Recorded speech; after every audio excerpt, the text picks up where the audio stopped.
hear it bunching up a little. Battery gauge. You can see it quite red. The other model, it's a smaller assembly here. This whole armature and pretty quickly here in the canoe.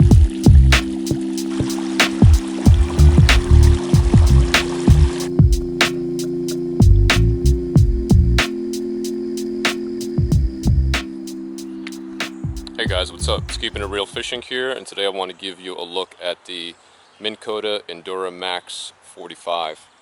If you guys are in the market for a new trolling motor, this is of course a transom mount trolling motor, and I just want to give you some of my thoughts on it.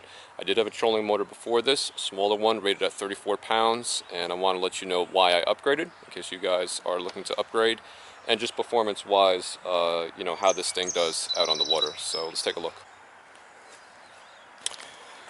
Alright guys, so pretty basic, you know, there's not a whole lot to say here. We have the assembly up here. What I noticed about the Max models, Endura Max, as opposed to the standard models, is that this housing here is a lot larger. And I have taken this off because I did upgrade my wiring to 8 gauge from the stock 10 gauge, just because I'm running a longer length. I have my battery there, and sometimes I even put it up front. So I had to up the diameter of the wiring. So to do that, I had to take this off, and you can see all the electronics. It's very, very different than the standard non-Max models. Those are very straightforward. This one, and perhaps I could roll in the clip right here and actually show you the two side by side. Alright, so there you go. There's quite a bit of difference in the circuitry there. And so if you're wondering, you know, if there really is a performance gain to be had in terms of on the water time, you know, I haven't conducted a scientific study. That would be so hard. You know, you'd have to account for, you know, the payload, the wind of that day. I mean, there's just so much to do a real side-by-side comparison. You have to have like identical vehicles.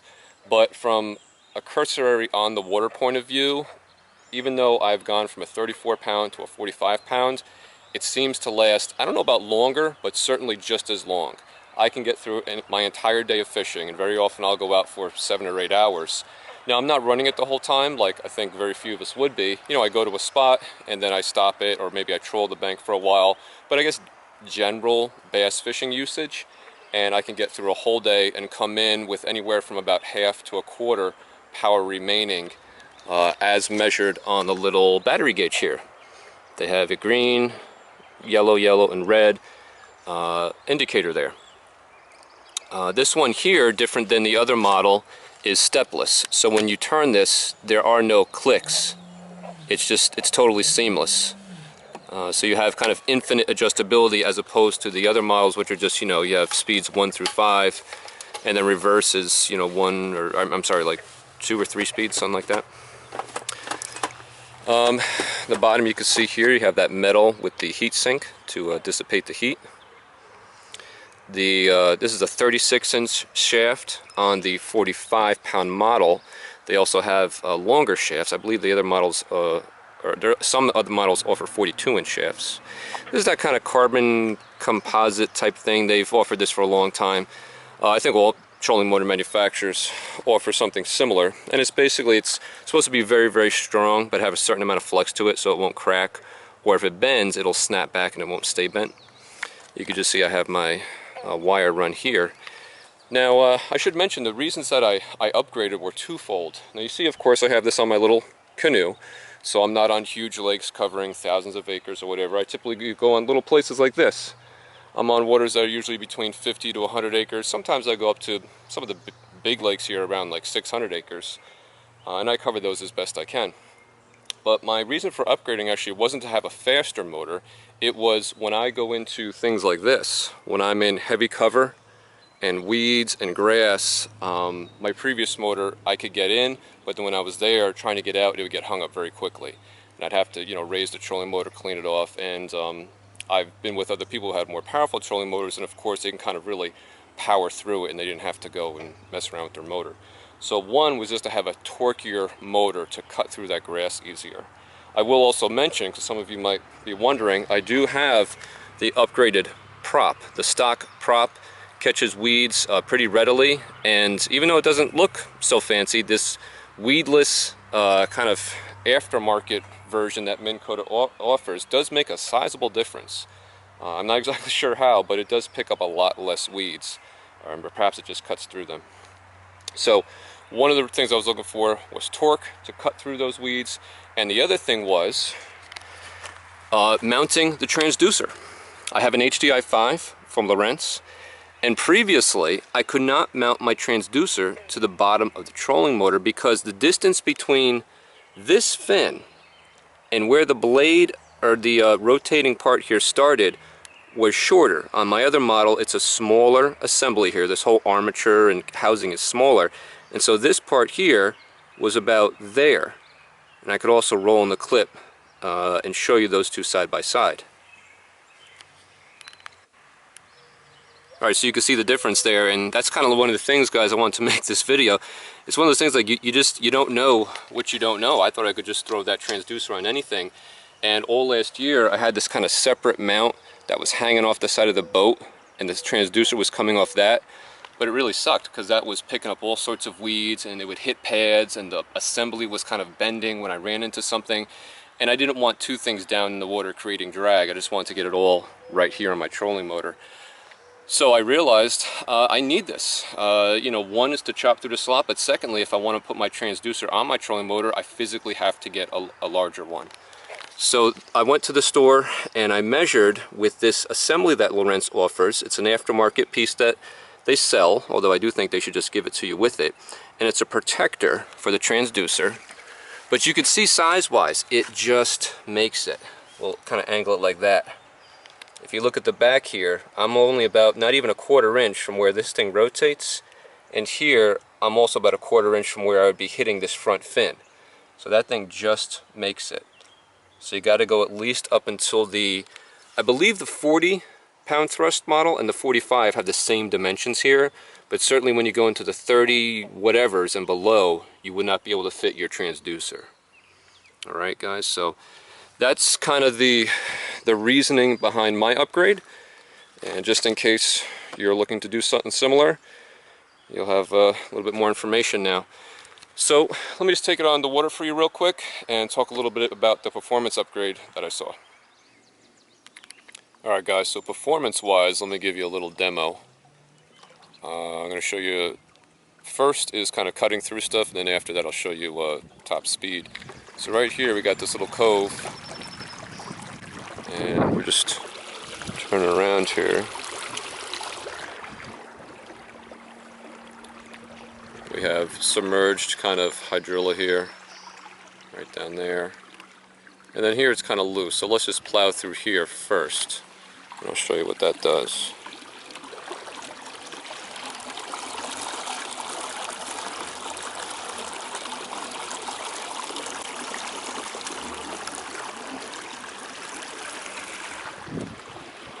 Going along.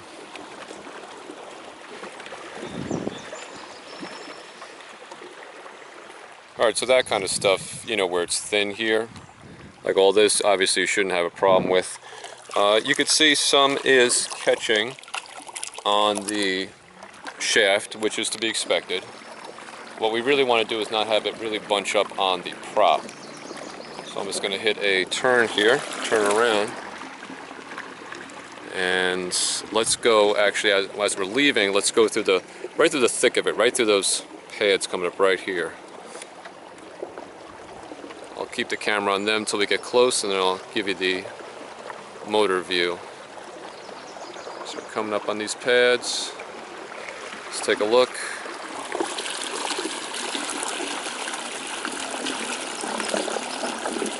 You know, you hear it bunching up a little bit, but it's getting through. It's that weedless prop doing a good job. You can see the line we just cut. And there we go. Now at this point, unless you have like, you know, I don't even know what, like the really like the 70 and the 80-pound thrust ones, but I would imagine on any boat you're going to have this. They just kind of wrap around here on the shaft. So we'll just remove those guys. But as you can see, if you look down, we have a little bit that didn't get caught on the prop. It got caught up on my my clamp there for the transducer. Just got caught up on that clamp a little bit. But that's it, you know, nothing on the prop. And that's pretty much the story. Of course, every once in a while, you're going to have something that catches the prop just right and wraps around it. But in general, you can go through really thick stuff. You know, that's about as thick as you're going to want to plow through. And you could do it here with this 45-pound thrust guy. Alright, so next, let's take a look at the top speed that I can achieve here in the canoe.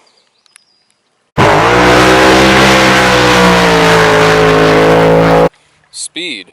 I didn't get it for the top speed, but I see a marketed increase. There's so many variables here that the numbers are almost meaningless. Everybody's boat, you know, you have different boats.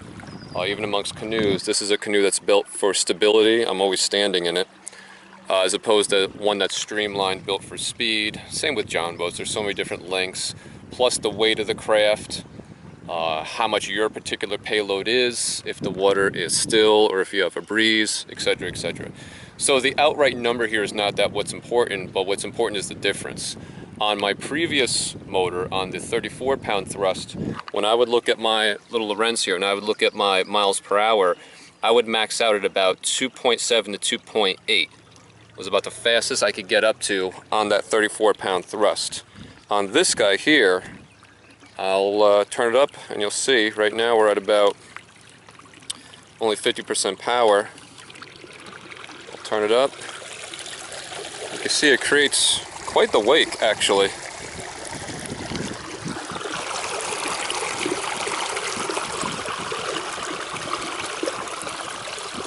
And speed-wise, we're going into the wind a little bit, but today, with this particular payload, just me, we're looking at 3.68, 3.57. I've seen it go as high as 3.9. So, I mean, 3.5 miles an hour does not seem fast, but coming from the other one, we're going almost a mile per hour quicker. And you can see, we really do cover ground pretty quickly here in the canoe. Again, guys, got to keep in perspective. We're not talking outboards here. We're talking small craft, getting around in smaller bodies of water. But, you know, I don't feel underpowered. I can get to wherever I need to go in a reasonable amount of time. Try to take a step back here, show you guys a different view.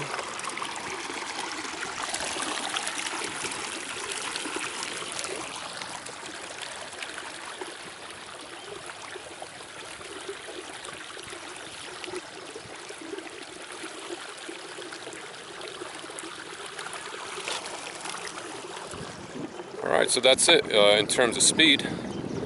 And I think that's pretty much all I want to get into. Let's just, I guess, final thoughts. Alright. Wrapping up with a beautiful sunset. So guys, if you're in the market for a trolling motor, you know, I know there's not a lot to them, but a number of people have asked me about it. They said, you know, which model do you have? What's the pound thrust? How's the battery life, etc., etc. So, being that I did just switch from a 34 to the 45, I figured I'd share it with you guys in case you're in the market for it. All in all, I'm very happy with it. It's been about 3 months. I have a noticeable increase in speed and power over my previous one. For a small craft such as we have here, like my canoe, which is a very wide sporting canoe, the power I feel is more than adequate for most small bodies of water. Even in windy situations, which I don't think I'm going to have any clips in this video, but even in very strong winds, I can get to where I'm going with this trolling motor, which actually I should mention was an issue with that 34. Sometimes the wind would overpower me and I wouldn't be able to really get the direction I was going in. So that difference, that bump into the 40s, I think is the threshold that you want to be at if you have a small craft for efficiency, and not only that, for safety as well. So guys, that's pretty much it. Good trolling motor, and yeah, if you have any questions, well, you know what, let me show you one more thing. That little battery gauge. Here you can see it quite readily, very easy to see. Still got full power, and I've been on the water here now for about 4 hours on and off mixed usage, and I haven't even used 25% of my battery yet, so that's very good. Alright everybody, so that's it. Minn Kota Max 45. Any questions, leave them in the comments and I'll be sure to get back to you. Thanks for watching.